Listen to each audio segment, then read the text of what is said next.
That's it. I've gotten to my limit. Dad, why are you so angry? From today onward, I never want to see or hear from you again. You're no longer my son. You're dead to me. I cannot have a stain like you on my name. So I'm a stain on your name now, aren't I? And why exactly? Because I took on a few silly tattoos? A few? Your entire body is covered in tattoos, Andrew. Do you know how irresponsible that makes you look? You look like a Loch Ness monster. Maybe you'll tattoo your eyeballs next. Actually, I was kind of considering that too.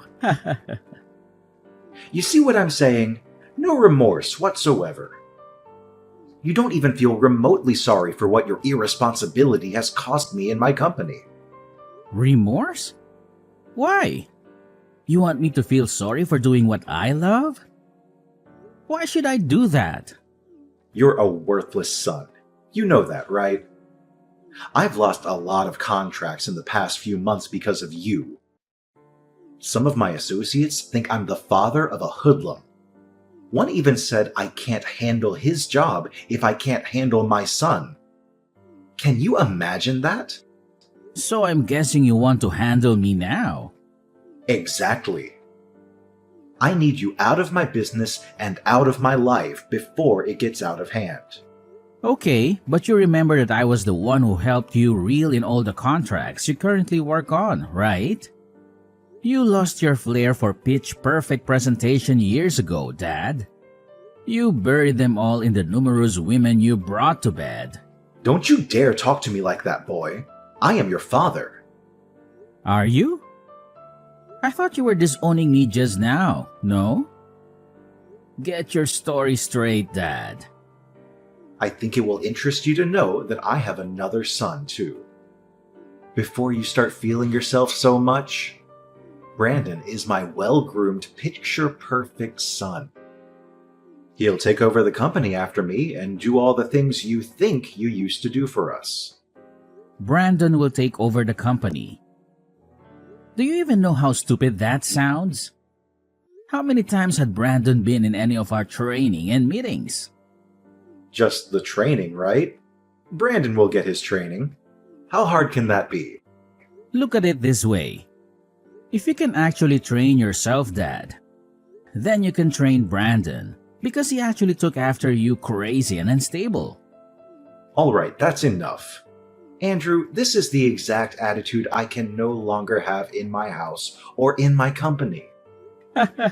We both know I never wanted to be involved in your company. I've always wanted to be an artist. I simply carried out my duties because I was under pressure to be the ideal heir to you. But not anymore. You do not deserve my loyalty.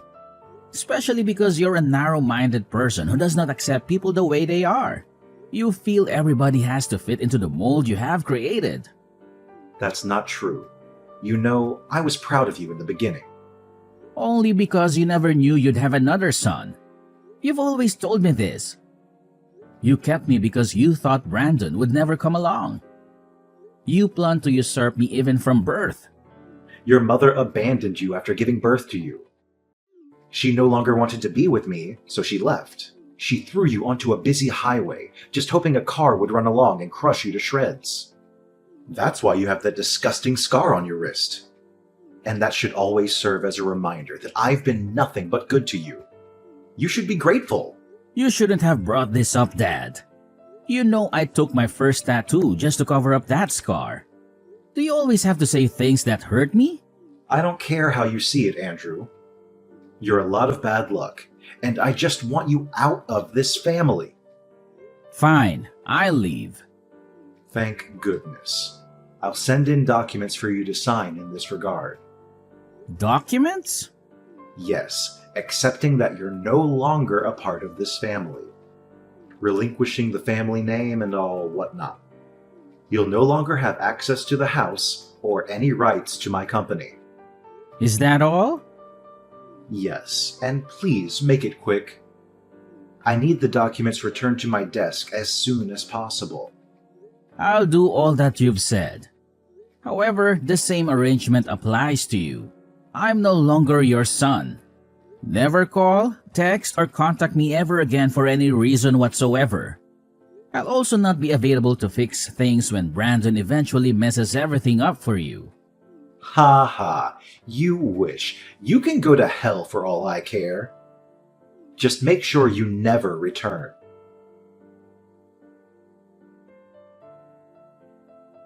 Hi bro, I need us to talk. Do you have a second to spare? Is that a question? You know I'll always have time for you. What's poppin'? Mr. Ingram disowned me.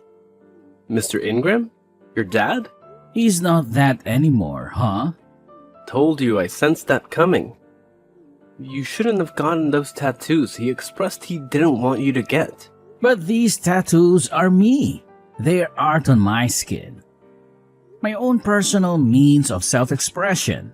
No one has the right to tell me how to feel about it. I agree, but look at it now. You've lost your place in the Ingram Empire, all because of your stubbornness. You could have at least waited until your family inherited the business before you unleashed your tattoo spree. Don't you think? In a way, I am happy things happened when they did because I never really wanted to be a part of the company in the first place. Attending board meetings, nerve-wracking brainstorming, and having to act all nice to people I genuinely hate. All that was a lot for me to handle, bro. I really could have quit at some point myself if he had not already disowned me. Mr. Ingram just made my ordeal a whole lot easier. It's the way you say Mr. Ingram, as if he was never your father. Was he though? You're very rock-headed. You know that, right? Yeah, I agree. Enough about that silly man already. So what's the plan?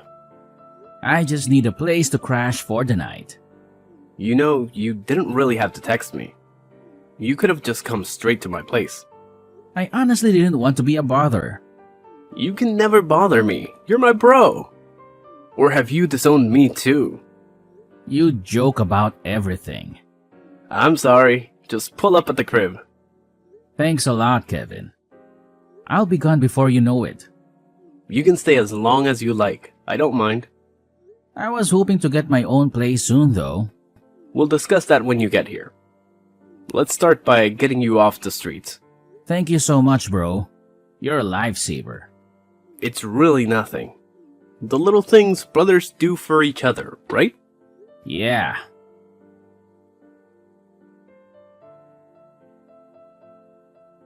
Hello, Kevin. It's good to see you. Andrew, my friend, how are things going? I know it's quite late, but I wanted to express my gratitude for your assistance with my move tonight. Your friendship means a lot to me. Don't mention it, Andrew. That's what friends are for, right? By the way, your new apartment looks fantastic. Yes, it does.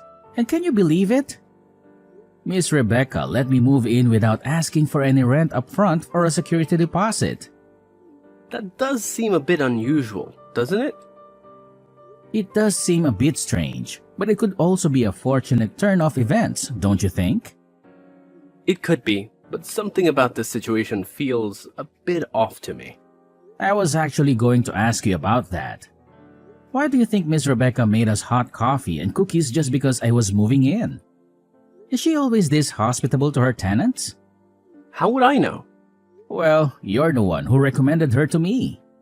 All I can tell you is that she's a kind woman, and she treated me well when I was dating her daughter. You dated her daughter? Yes, I did. And when I was in a tough spot, she let me stay in one of her apartments. So you're saying she can be a bit overbearing at times? I wouldn't necessarily call her overbearing. But she joined us when we were watching the games. That seemed a bit intrusive to me. Well, you could have asked her to leave if you felt uncomfortable. I didn't want to appear ungrateful. I understand where you're coming from. To be honest, I kind of enjoyed the attention she gave me. Oh, really, Andrew? No, it's not like that. It's just that For the first time in my life, I felt cared for by a woman. It was almost like having a mother. She's called me numerous times to check on how I'm settling in. It feels like we've known each other for years. For once in my life, I felt loved and appreciated despite all my tattoos and everything else. I get what you're saying, Andrew. But just remember not to get too comfortable with this situation. You don't want things to get complicated between you and your landlady. Oh look, she's calling me again. At this hour? Do you think she might need something from you? I'm not sure. All I know is that every game has an end. Let's just hope it's not what we're thinking.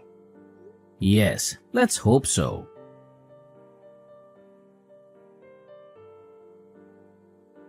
Hello, Andrew, my dear. There's something I've been wanting to show you for quite some time now. Here, take a look at this picture. What exactly am I looking at here? Andrew, please don't play coy with me. You're not oblivious to the signals I've been sending your way. Signals? What are you talking about? Andrew, you're a handsome young man, full of life and vitality. Don't pretend as if you're unaware of the implications of my actions. I'm sorry, Miss Rebecca, but I must clarify that our relationship is strictly professional. You are my landlady and nothing more. Furthermore, there's a significant age difference between us. I can't reciprocate your feelings. I apologize if this disappoints you. Andrew, listen to me. I'm offering you numerous benefits in exchange for a small compromise on your part. Surely you've been in similar situations with other women before, so this shouldn't be an unfamiliar territory for you. Just consider it for my sake. In return, you won't have to worry about paying rent for as long as you live here. Miss Rebecca, I never claimed that I was unable to pay the rent. In fact, I'm transferring the money to you right now. Andrew, I genuinely like you. I don't want to cause any inconvenience for you. This is the only time I'll bring up this topic. And I promise not to bother you about it again. I appreciate your feelings, Miss Rebecca, but I simply can't comply with your request. I apologize. That's all right, Andrew. Take some time to think it over. But remember this, sooner or later, you'll find yourself agreeing to my proposal. Just wait and see.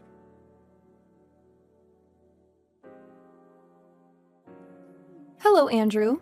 I hope you're doing well. Miss Rebecca, what do you want from me this time? You've been calling me nonstop. I don't want anything from you, Andrew. I just felt the need to apologize to you for my inappropriate behavior. Apologize? For what? For the way I acted earlier. I realize now that it was wrong of me to make advances on you. It's all right, Miss Rebecca.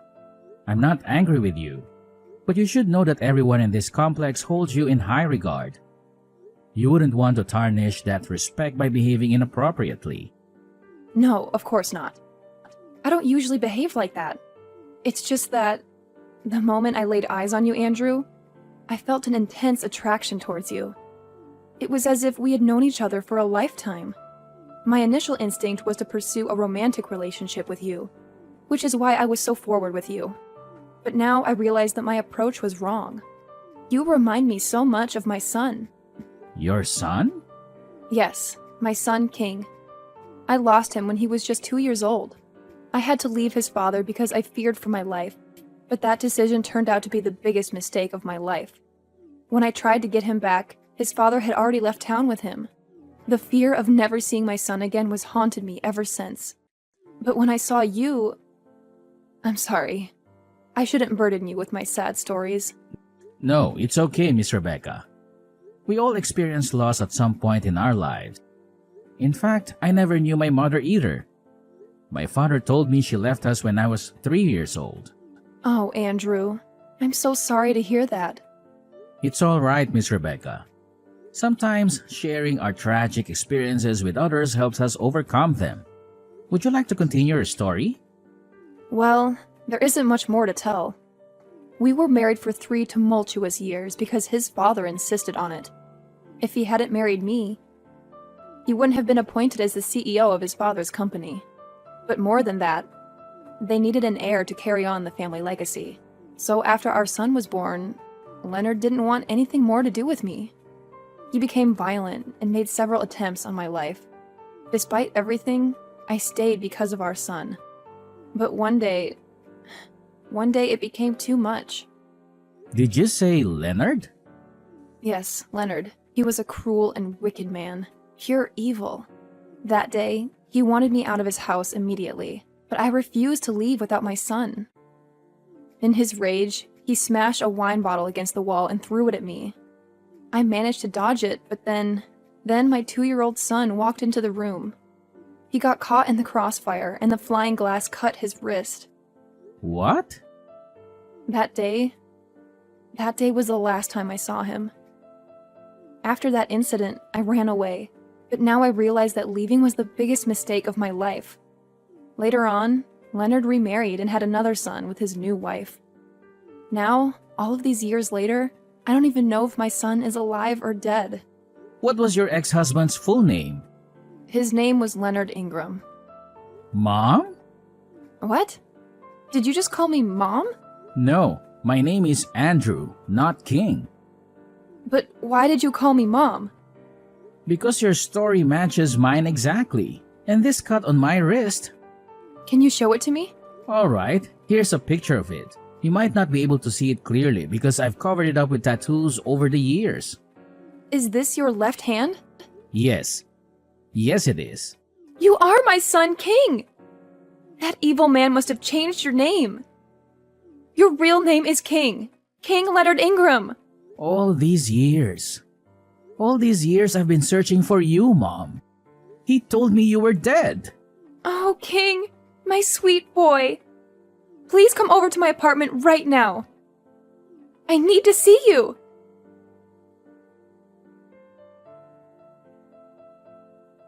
Come back home, Andrew. I need you. Excuse me? Who is this? And how did you get my number? How can you not know who I am? I'm your father, boy, and don't play dumb with me. I know you've been keeping tabs on me. Correction. I'm no longer a boy. I'm a grown man now. And secondly, I don't have a father, so I don't know who this is.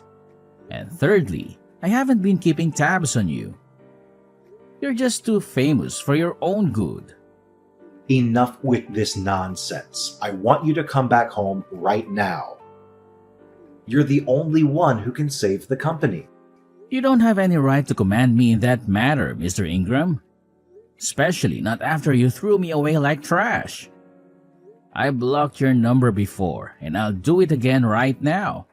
Because I do not want to have anything at all to do with a barbaric abuser like yourself. I would watch how you speak to me if I were you. You owe me everything, Andrew. Everything. But you're not me. And that's the amazing part. And no, I don't owe you anything, Mr. Ingram. As a matter of fact, you owe me an apology for all the years of pain and suffering you caused me. I really didn't go through the trouble of getting a new line and searching for your contact just to banter words with you. Just come home and fix things. The company is on the verge of collapse, and you're the only one who can turn things around. Face your wrath? What can you even do? I heard you're old and sickly now. If I begin to run, you cannot even chase me. Of what good are you then? So you've been keeping tabs on me. You're still a celebrity. And even though I honestly don't know why a heartless person like you should be among the elite, it doesn't change the fact that you are. It's easy to keep an eye on everything you do when you and Brandon are always on the news for all the wrong reasons. So at least you know that the company is sinking into the ground. Not that I didn't warn you from the onset. What do you mean by that? I told you that Brandon was not the best person to run the company. But you never listened.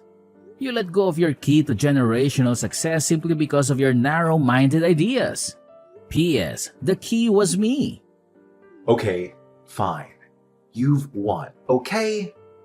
Brandon was the worst choice of my life. He kept stealing money from the company's purse to give to his several girlfriends and mistresses. Meanwhile, he told me he was making investments. And because you love your son so much, you didn't care to make sure he was doing what he said he was.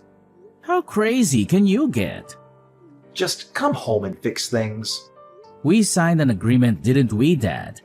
5 years ago? No. We agreed that I don't have any right to take any action as your son, and neither am I allowed to take up any position in your company. You also issued a police restriction order forbidding me from being found, even as little as 5 feet away from any of your properties. I made those rules, Andrew. I can break them. I just need your help. And you will give it to me as payment for the 2.5 decades you were under my care. I do not owe you anything, Mr. Ingram. Also, as a responsible citizen, I have no intention of defaulting on government-issued orders. Because, unlike you, I have a lot to lose and a reputation to protect. A reputation? With your creepy tattoos and ungodly mannerisms? How much better could you have gotten in 5 years? I'm sure you're still cleaning floors or washing toilets or something. You should be grateful I'm giving you a second chance. I have a lot to do right now, Mr. Ingram. Please, let me be. And as for coming to help you or whatnot, the answer is no. As a matter of fact, what do you say I block this number too? No, Andrew, don't do that. See, I'm sorry for all that I've done to you. Really. It's just that the company is on the brink of a final liquidation. It's either this or someone else who buys up my business. Something I've worked so hard for. So, has any company come to buy it up? Some guys, R&A Group. They're so strong and they have a lot of money. If I don't do anything quickly, they'll take over everything in a snap. I can't watch that happen. But I'm too weak to do anything right now.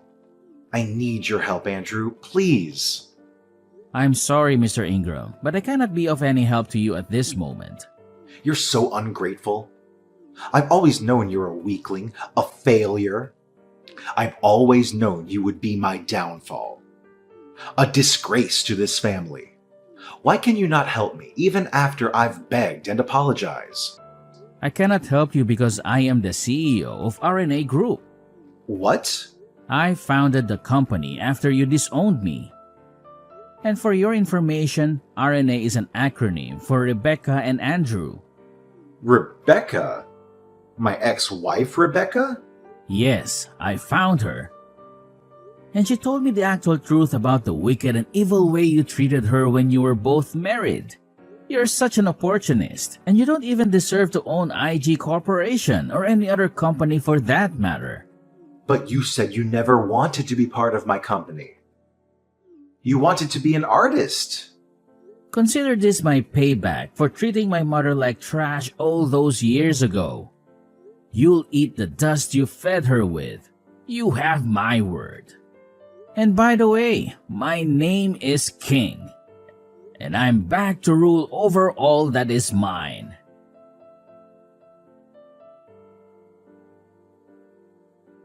As the CEO of RNA Group, I had the resources and influence to rescue IG Corporation from the brink of collapse.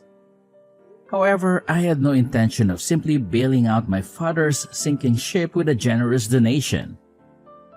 I had a better plan in mind. I negotiated a merger between the two companies, proposing that my mother, Rebecca, be appointed as co-CEO alongside me.